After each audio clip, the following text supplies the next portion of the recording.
चले आके अम्बाला में टिकट कटा लहलो आ ट्रेन में आके बैठ गइलो।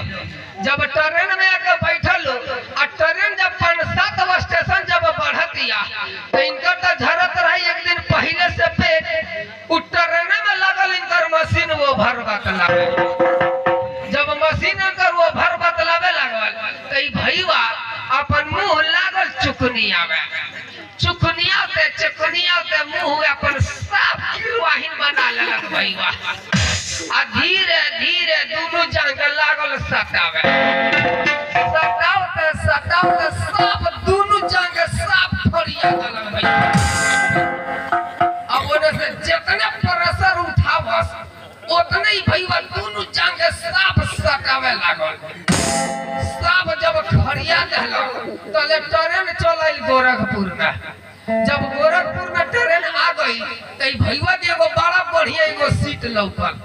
अब उस सीटवा पर सोचलक जाके बैठे के आ जाके जैसे भईवा बैठता तले 2 गो ऊपरी हवा चढ़ गइल सन। अब 2 गो ऊपरी हवा चढ़ल सन तिनकर बगल में तो जगह रहे एके बेरी डटत तरसन तले उठ के भाई खड़िया गइले। उठ गई जैसे खड़िया तरे तले उ दोनों ऊपरी हवा बैठ गइले सन आई उठ के खड़ा बारे तले इनकर फेर मशीन लागल वो भर बतलावे। इनकर फेर मशीन जब वो भर बतलावे लागल तो अपन दोनों जांग फेन लगल सटावे सटावते साफ खड़िया देलक भईवा। तो सोचता कि अगर हम सीट पर बैठत नहीं तो हेने से होने लोग हमरे के उठावत रही। अब वो हमारा छोटकी लाइन रहे छोटकी ट्रेन रहे सोचलक भईवा जे जाते नहीं छोटवा के ऊपर बैठ जाए आ छत के ऊपर बड़ा लोग बैठे वो हमारा छतवा पर जाके जैसे पल धरिया मार के भईवा बैठता तले ट्रेन चलल कप्तानगंज में। कप्तानगंज में जब ट्रेन आके पहुंचल तो भईवा का बड़ा फैली सर लौकल। तो सोचलक भईवा कि ना होता तो जाता नहीं अपन दिशा वो नहीं को लेवे। अभी छत पर से भईवा उतरे के ठिकावे लागल तो छत पर बड़ा लोग बैठे रहे। लोग का जानत रहे जिनकरा कौन इमरजेंसी बा। अब कप्तानगंज में लोग उतरे के ठिकावे लागल। अभी जैसे लोग उतरता वही भीड़ में ही हो भईवा लागल उतरे। अब एगो लात इनकर छत पर बा आ एगो लात इनकर पावदान पर बा तले इनकर दोनों कमारियां खुला हो गए। जब इनकर दोनों कमारी खुला हो गए तो इनकरा नीचवा उतरत रहल 3 जना। अब 3 जना कहीं भईवा एक गो रंग में पेंट कर देता। जब एक रंग में पेंट हो जाता तो लोग नजर पड़ता ऊपर। जब ऊपर नजर पड़ता तो अभी लुंगी पर फुहारा गिरता बहुत आलो जो बाहरे भाई बड़ा बढ़िया तू हमने का उपाय कैली भईवा।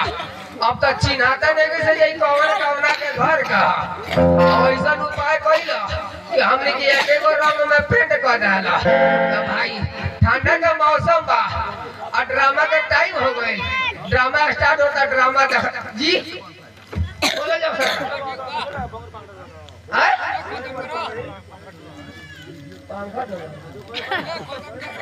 अच्छा अच्छा तो ठीक बा तो का कहिए भाई भाई हो हमरा मेहरारू के का जाने कौन ऐसन एगो बीमारी पकड़ा गइल बा कि बीमारी के मारे हम तंग हो गइल बानी। ये भाई हम अपना मेहरारू के ले जाके इलाज करौनी गोरखपुर में बेतिया में नरकटियागंज पटना मोतिहारी वही के डॉक्टर उ बीमारी नइखे बतलावत कि कौन बीमारी ओकरा भइल बा। हम अपना मेहरारू के तो घुमावते अब हमरो बीमारी हो गइल बा। अब का करी अब चल दनी हमर मुरली पड़रिया गांव में ओने नहर पर आवत रहनी हो तो केहू भेटैला का हमरा से तो कहत आलू कि कहां ले जात अपना मेहरारू के घुमावे। अरे ले जा मुरली गांव में नहर के उत्तर बगल एगो नया कानू डॉक्टर आइल बा नया क्लिनिक खोलला बाड़ा तो ले जा उनके लगे तार मेहरारू नीमन हो गई है। तो अच्छा आवाज लगाओ ना हमारे मेहरारू के भैया मेहरारू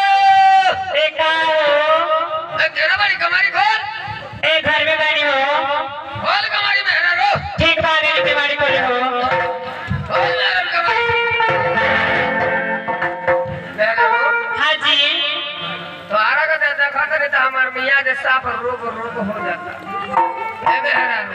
हाँ तारा के तो बड़ी बड़ी जगह इलाज करौनी आ तार बीमारी ठीक नहीं है हो। चलो रे हमार मुरली कोरिया गांव में मुरली गांव में जानता हूँ हाँ नहर से ऊपर बगल एगो नया डॉक्टर आइल बा आई क्लिनिक खोलले मारे। चलो ना तारा के उनकरा लगा देखला रे हो सके जे कोई मेहरारू वही जा तू निमन हो जाई। ए जी सुनी ना पहले हमारा फिर में बात करी पहले अपने फिर में करी अपनी इलाज कराई तो ओकर बाद हमारी इलाज कराई ए मेहरारू। हाँ अरे चलो ना डॉक्टर साहब के लगे हम अपनो इलाज करते हम